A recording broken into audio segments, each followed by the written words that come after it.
कल हमने अपना पार्ट नंबर 4 को शुरू किया था। शरद जोशी के द्वारा लिखा हुआ लेख कहानी तुम कब जाओगे अतिथि। और ऐसे अतिथि जो 1-2 दिन के लिए आने वाले होते हैं और जो बहुत ही तरह से तटकरी जाने का नाम ही नहीं लेते थे, तो उससे परेशान होकर शरद जोशी ने बताया कि ऐसे समय में आने वाले जिस घर में मेहमान आते हैं उस घर वालों की क्या हालत होती है। तो बड़े ही सुंदर स्मृति से हमको बताया गया है कि आगमन जब अतिथि एक दिन का, हमारे हिंदी में भी कहावत है, एक दिन का मेहमान दूसरे दिन की पाई, तीसरे दिन कहते हैं तुम्हारी अक्ल कहाँ गई, क्योंकि उसकी वो मान मर्यादा नहीं रहती है। तो यहाँ पर भी उस लेखक ने उस अतिथि को जो पूरे डटकर वहाँ बैठ चुका था, तो ऐसी स्थिति में क्या उसको लेखक के मन में अनुभव हुआ, इसका वर्णन इस पाठ में दिया गया। तुम जहाँ बैठे निसंकोच सिगरेट का धुआं फेंक रहे हो, उसके ठीक सामने एक कैलेंडर के ठीक हो रहे उनकी तारीखें अपनी सीमा में नम्रता से फड़फड़ाती रहती है। विगत 2 दिनों में तुमसे दिखाकर तारीखें बदल रहा हूँ। तुम जानते हो, अगर तुम्हें हिसाब लगाना आता है तो यह चौथा दिन है। सबसे पहले मैं आने वाले मेहमान के प्रति किस कदर वो परेशान है कि तुम तो बड़े आराम से यहाँ पर सिगरेट पीते हुए बैठे हुए हो और मैं बार बार आपके सामने कैलेंडर की तारीखें पढ़ रहा हूँ। आज आपको आए मेरे घर पर चौथा दिन है, लेकिन अभी तक आपका कोई जाने का नज़ारा मुझे दिखाई नहीं दे रहा है। तो चौथा दिन है, तुम्हारे सतत आतिथ्य का चौथा भारी दिन हो और तुम्हारे जाने की कोई संभावना प्रतीत नहीं होती। मुझे तो ऐसा लग रहा है कि अभी तक आपका कोई जाने का कोई मौका ही नहीं। तो कितने परेशान है वो लेखक, देखिए। लाखों मील लंबी यात्रा करने के बाद उन्होंने उसके बारे में बताया था कि नील आर्मस्ट्रांग चांद पर गए, कितने दूर है हमसे, वो कितनी कठिनाई से उसका यात्रा पूरी करनी पड़ती, लेकिन वहाँ जाकर उन्होंने कितनी देर रहे, एक दिन भी रहना उनके लिए नामुमकिन था। और ये तो यहाँ पर पास में गांव से आए हैं, लेकिन यहाँ मेरे घर तो पूरी तरह से अड्डा जमा बैठे। इस तरह से लेखक ने, शरद जोशी ने उस नील आर्मस्ट्रांग का भी उदाहरण दिया, लेकिन उस मेहमान पर उसका कोई असर नहीं हुआ। अब देखिए पेज नंबर 18 में सेकंड पैराग्राफ आप देखिए खोल के।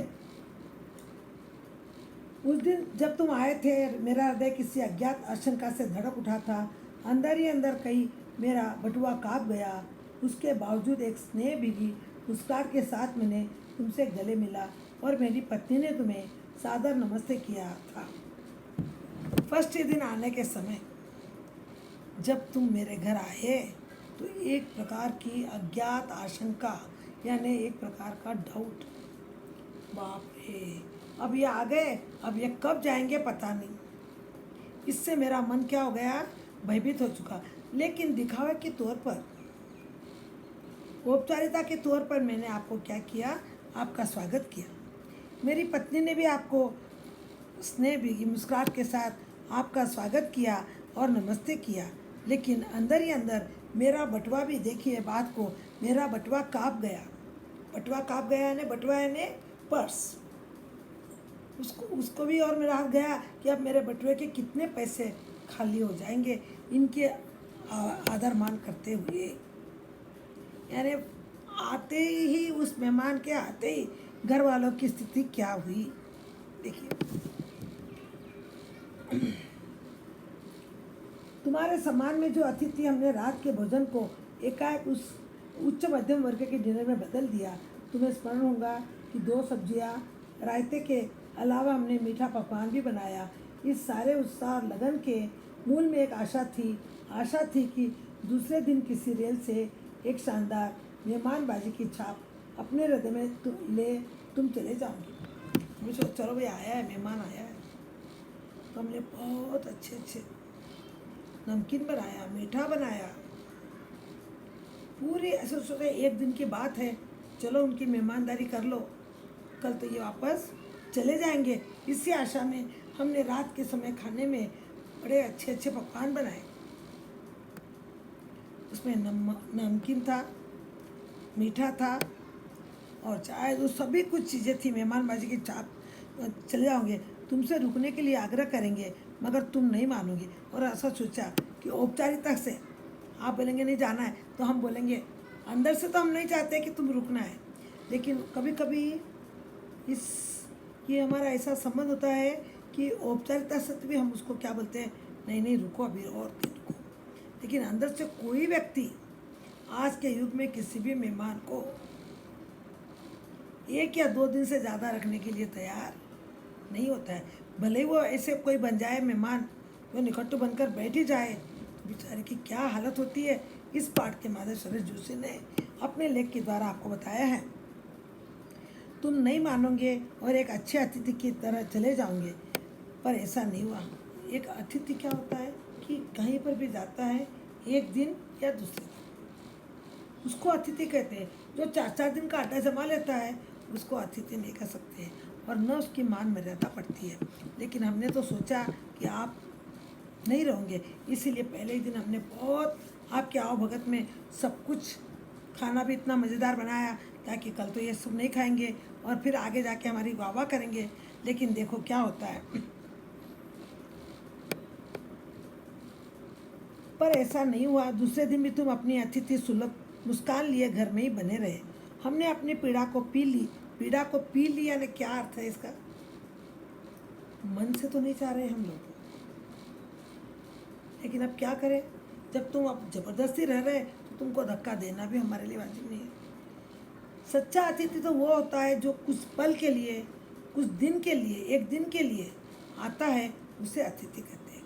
ये तो वहाँ पर अड्डा जमा के बैठ गए, तो देखिए हमने उस दुख को भी मन के अंदर ही दबा दिया और ऊपर से प्रसन्न रहे। स्वागत सत्कार के लिए उच्च बिंदु पर हम तुम्हें ले जा चुके थे, वहाँ से नीचे उतर हमने फिर दोपहर के भोजन में लंच की गरिमा प्रदान की और रात्रि को तुम्हें सिनेमा दिखाया। अब क्या करें, अंदर से मन नहीं है, लेकिन औपचारिकता से हमने फिर दूसरे दिन भी खाना अच्छा बनाया। शाम में और कहीं बाहर गए, रात के समय हम पिक्चर चले गए, क्योंकि अतिथि का हमारे को स्वागत, मेहमानदारी करना हमारा कर्तव्य होता है। लेकिन ये अतिथि, इसे इस पाठ के माध्यम से आपको भी ये समझना है कि किसी के घर भी जाओ तो हमें किस तरह से जाना और रहना चाहिए। हमारा सत्कार आखिरी, आप देखिए, भोजन की लंच गरिमा प्रदान की, रात्रि को तुम्हें सिनेमा दिखाया, हमारे सत्कार का यह आखिरी छोर है। अब हमें लगा अब इसके अलावा हमारे पास और कोई इनके सत्कार के लिए कोई बचा नहीं है। अब सोचा कि अब तो ये महाशय जाएंगे, आखिरी छोर यानी आखिरी टाइम है अभी, जिससे आगे हम किसी के लिए नहीं बढ़े। उसके तुरंत बाद भावभीनी विदाई का वो भीगा हुआ क्षण आ जाना चाहिए। अब जल्दी से आप भी बोलेंगे अच्छी बात है, आपने बहुत अच्छा किया, बहुत आदर मान किया, बहुत अच्छा मुझे खाना खिलाया, मेरी आदर मान किया, अब मैं जा रहा हूँ। ये शब्द सुनने के लिए हमारे कान तरस रहे थे, लेकिन ये बात नहीं हुई। जब तुम विदा होते हो तो हम तुम्हें स्टेशन छोड़ने जाते, पर तुमने ऐसा नहीं किया। अब चलो चलो भाई, आखिर दम तक उसको स्टेशन पे छोड़ के आ जाएंगे। इसी विचार से, इसी आशा से हमने तुम्हारी आवभगत पूरी की और अब तुम जाने के लिए होंगे, तो आखिरी आपका आवभगत स्टेशन तक हम स्वयं आपको छोड़ने जाएंगे। लेकिन ये यहाँ पर लेखक का सारा विपरीत बात है। ऐसा अतिथि था वो कि वो जाने का कोई प्रश्न ही नहीं उठा रहा था। पर तुमने ऐसा नहीं किया, तुमने यानी मेहमान ने, आने वाले मेहमान ने।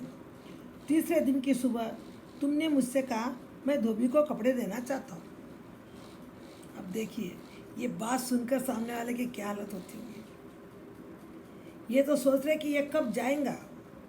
अब उन्होंने क्या कहा कि थोड़े मेरे कपड़े हैं जो धोबी को दे दूँ। अब धोबी को कपड़े दिए तो वो कब तक आते, 2 दिन, 4 दिन, 5 दिन। इसका मतलब इसका यहाँ पर ही अड्डा है। यह सुनकर लेखक को कितना क्या हुआ देखिए। यह आघात अप्रत्याशित था और उसकी चोट मार्मिक थी। अप्रत्याशित यानी वो सोच भी नहीं सका। अब हमको समझना चाहिए कि जो धोबी को कपड़े देगा तो वो कितने दिन तक रहेगा। अभी अभी उसका जाने का कोई इरादा नहीं है। ये अपना ये चोट इतनी दिल को लगी कि जिसका मैं कोई वर्णन नहीं कर सकता हूँ। तुम्हारे सामीप्य की वेला एकाएक यो रबर की तरह खींच जाएंगी, इसका मुझे अनुमान न था। तुम तो रबर के से चिपक गए, जाने का नाम ही नहीं है और मुझे अनुमान भी नहीं था। पहली बार मुझे लगा कि अतिथि सदैव देवता नहीं होता है, वह मानव और थोड़े थोड़े अंशों में राक्षस भी। अब इस कथन से लेखक ने अतिथि को क्या उपमा दी है? राक्षस की।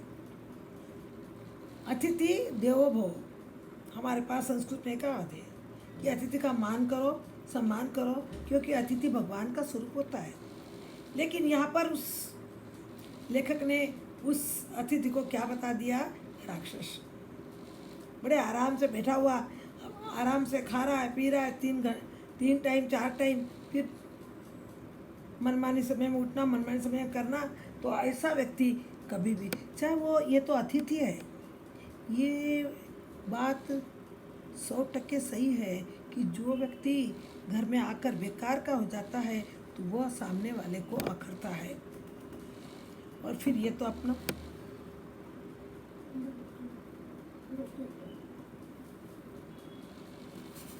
हम्म हम्म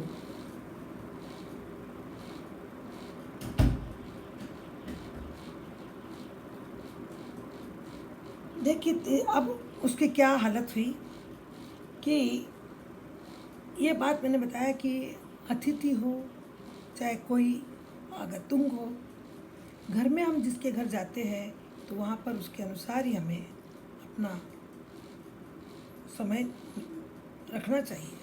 अगर हम लोग डटकर बैठ जाएंगे तो वाजिबी है कि हम लोग, सामने वाला हमारा हमको अपना बोझ समझेंगे। और यहाँ पर लेखक ने भी राक्षस, वो मानव और थोड़े अंशों में राक्षस भी हो सकता है।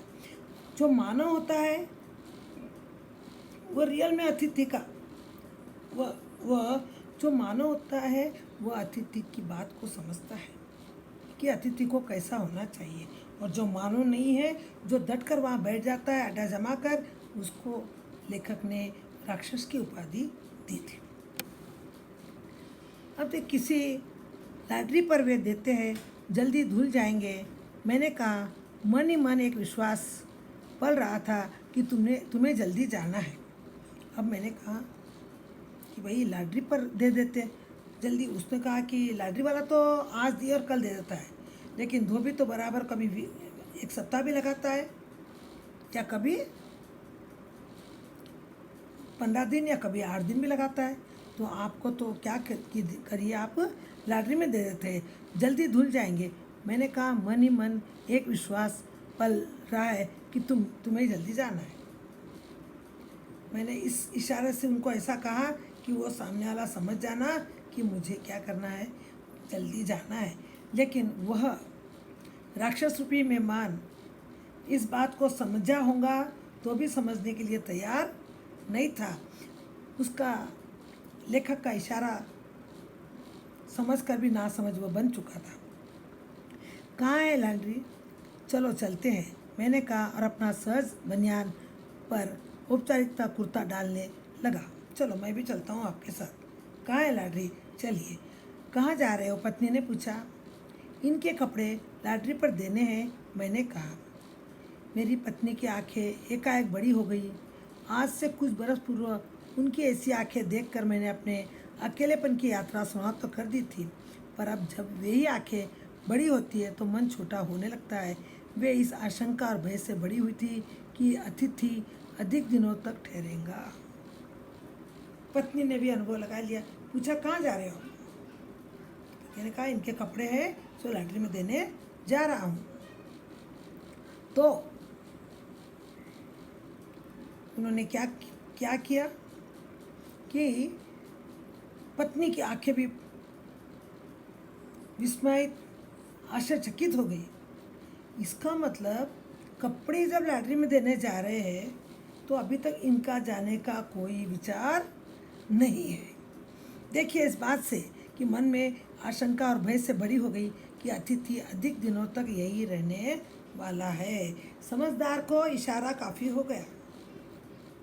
वो महाशय अब अपने कपड़े लाटरी और धोबी को देने जा रहे हैं, इसका मतलब अभी उसका जाने का इरादा नहीं है। ये पत्नी भी, चाहे वो कितनी भी नादान क्यों न हो, लेकिन उसके भाव को वो समझ चुकी थी। आशंका निर्मूल नहीं थी। अतिथि तुम जा नहीं रहे हो, लाटरी पर दिए कपड़े धुल कर आ गए और तुम यही हो। आशंका निर्मूल नहीं थी। जो शंका थी लेखक के मन में, लेखक के पत्नी के मन में, तो वो बात बिल्कुल सच थी। निर्मूल यानी सच में कि अभी तक उसका कोई जाने का कोई नाम ही नहीं था। अब लॉटरी से दिए हुए कपड़े भी आ गए, सब धुल के आ गए, पर वो तो जो आ गए तुम यही हो।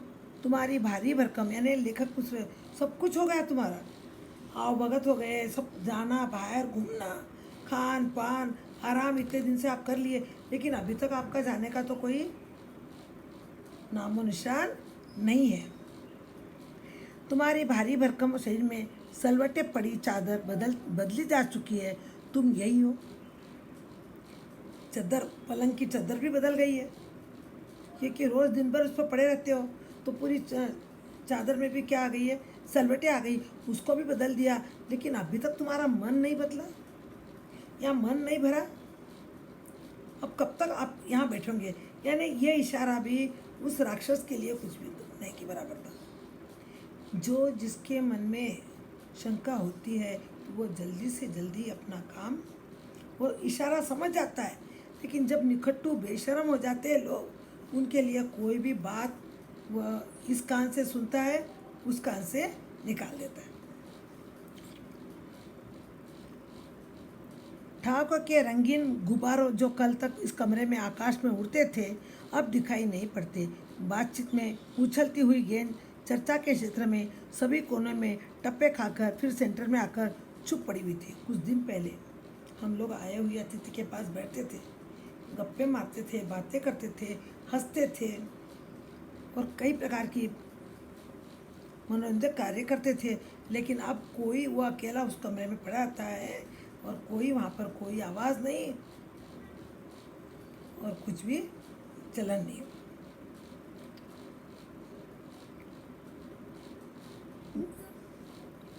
अब उसे न तुम हिला रहे हो न मैं, अब कोई उसको कोई कुछ नहीं बोल रहा है। आता है, उसको बोलने की आवश्यकता ही नहीं पड़ती है, टाइम टू टाइम आता है, खाता है, पीता है, तैयार होता है, फिर पलंग पर पड़ा रहता है। कोई उसको आ बोलने की भी आवश्यकता नहीं है, जा बोलने की भी आवश्यकता है, और न कोई उसके पास भी बैठता है, क्योंकि बताई मैंने पहले ही कि एक दिन का मेहमान, फिर दूसरे दिन का उसका थोड़ा सम्मान, तीसरे दिन तो बोलते हैं हम लोग ये पागल है, कब कब जाएगा पता नहीं। और ऐसे महाशय के लिए तो कोई भी तैयार नहीं होते। कल से मैं उपन्यास पढ़ रहा हूँ और तुम फिल्मी पत्रिकाओं के पन्ने पलट रही हो। शब्दों का लेन देन मिट गया और चर्चा के विषय चुक गए। अब वो बोल रहा है कि देखो, मैं अब इस पत्नी में भी बात नहीं हो रही है, पत्नी को भी गुस्सा आ रहा है पति पर और पति को भी गुस्सा। अब वो बोले मैं क्या कर सकता हूँ, जब वो जाने का ही नाम नहीं ले रहा है, तुम फिल्मी पत्रिका के पन्ने पलट रहे हो, शब्दों का लेन देन मिट गया, चर्चा के विषय चुक गए, अब कोई बात नहीं हो रही दोनों में, क्योंकि उस मेहमान के डटने के कारण या पति पत्नी में भी क्या हो गया, मन मुटाव हो गया। वो वापस थक जाती है, वो अपने पन्ने पलटते रहती है, पढ़ते रहती है, लाती है क्या है ये लाइन, ये कितने दिन तक रहेंगे ऐसे मेहमान। इस तरह से परिवार, बच्चे, नौकरी, फिल्म, राजनीतिक का लेन देन मिट गया और चर्चा के विषय चुप गए। अब कोई बात नहीं हो रही किसी में, क्योंकि सब लोग मन से उदास हो गए थे। परिवार, बच्चे, नौकरी, फिल्म, राजनीतिक, रिश्तेदारी, तबादले, पुराने दोस्त, परिवार नियोजन, महंगाई, साहित्य और यहाँ तक कि आँख मार मार कर हमने पुरानी प्रेमिकाओं का भी जिक्र कर लिया और अब एक चुप्पी है। जितनी बातें करनी थी हमने सब कुछ कर लिया, लेकिन अब सभी के मुंह में चुप्पी साध गई, कोई किसी को कुछ बोलने को तैयार नहीं है।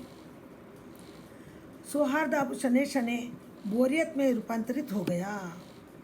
सौहार्द जो हृदय से हम उसको चाहते थे,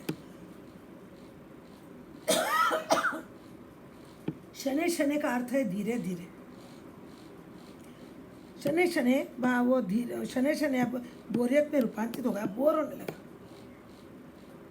आप लोग एक छोटा सा एग्जाम्पल देखिए कि हम लोग कुछ टीवी में कुछ कार्यक्रम देखते हैं, 1 घंटा, आधा घंटा, 2 घंटे, 3 घंटे, उसके बाद में हमको भी बोरियत लगने लगता है। ऐसा लगता है कि हमने बहुत देख लिया है। भावनाएं गालियों का स्वरूप ग्रहण कर रही थी। अब देखिए, अब तक एक दूसरे से हम उसको मन ही मन क्या दे रहे थे, गालियाँ दे रहे थे। पर तुम जान नहीं रहे हो, किसी अदृश्य गोद से तुम्हारा व्यक्तित्व या चिपक गया है। मन के अंदर घर वाले गालियाँ दे रहे हैं, उसको भी एहसास हो रहा है, लेकिन वो तो जाने का नाम ही नहीं ले रहा है। जैसे किसी प्रकार से, किसी प्रेम से बस गोंद की तरह वो वहाँ पर चिपक गया है। मैं इस भेद को सपरिवार नहीं समझ पा रहा था। बार बार ये प्रश्न उठ रहा था, तुम कब जाओगे अतिथि? मैं इस भेद को, और मैं नहीं, मेरा सपरिवार। अब सपरिवार क्या है? व्याकरण की दृष्टि से सपरिवार उपसर्ग है। परिवार तो है, परिवार यानी फैमिली, और सपरिवार ने पूरे परिवार के साथ, इसे कहते हैं। तो देखिए, सौहार्द अब शनै शनै बोरियत में रूपांतरित हो रहा था। भावनाएं गालियों का स्वरूप ग्रहण कर रही थी, पर तुम जा नहीं रहे, किसी अदृश्य गोल से तुम्हारा व्यक्तित्व या चिपक गया। इस भेद को सब परिवार नहीं समझ पा रहा था। बार बार प्रश्न उठ रहा था, तुम कब जाओगे अतिथि? सभी के मन में एक ही आकर्षण थी कि कब हम सुनेंगे कि ये अब जा रहे हैं। देखिए बच्चों, इस तरह से इस पाठ, शरद जोशी जी के पाठ के माध्यम से हमें कहीं पर भी जाना हो तो हमें किस तरह से हमें सामने वाले का पोजीशन देखकर और कैसे कितने टाइम के लिए हमें जाना है, हमारा कर्तव्य क्या है, इस सब को समझना हमारी बहुत बड़ी जिम्मेदारी है। ये तो हमारी भी वही हालत होंगी और हम भी उस राक्षस के नाम पर हम भी आ जाएंगे। हमको अतिथि देवो भव की जगह पर अतिथि राक्षस का नाम में हम आ जाएंगे। इसीलिए आने वाले समय में, आज नहीं तो कल, हमें अपने पास बहुत ज़रूरी से जाना है। कल पत्नी ने धीरे से पूछा, कब तक टिकेंगे ये? देखिए उनकी भाषा, अब कब तक टिकने वाले हैं? क्या यही रहने वाले हैं? मैंने कंधे उचका दिए, क्या कर सकता हूँ? लेखक ने, मुझे खुद को पता नहीं है, मैं तुम्हें क्या बताऊँ? मैं तो आज खिचड़ी बना रही हूँ, हल्की रहेंगी। बोले, आज तो मैं कोई पकवान नहीं बना रही हूँ, आज तो मैं क्या बना रही हूँ? खिचड़ी, और वह हल्की रहेंगी। अब बहुत हो गया पकवान बना बना कर, मैं थक गई हूँ, इसीलिए आज मेरे को खिचड़ी बनाऊंगी। शायद अब उसको खुद को पता चल जाएगा। इस तरह से परेशान होकर लेखक और उसकी पत्नी ने उस अतिथि के लिए क्या बनाने का लिए सोचा, इसका आप लोगों को समझना चाहिए। और अतिथि को किस तरह से किसी के घर में अतिथि बनकर जाना चाहिए, कैसे रहना चाहिए, ये सभी का आपको समझना है। आगे आने वाले पीरियड में हम लोग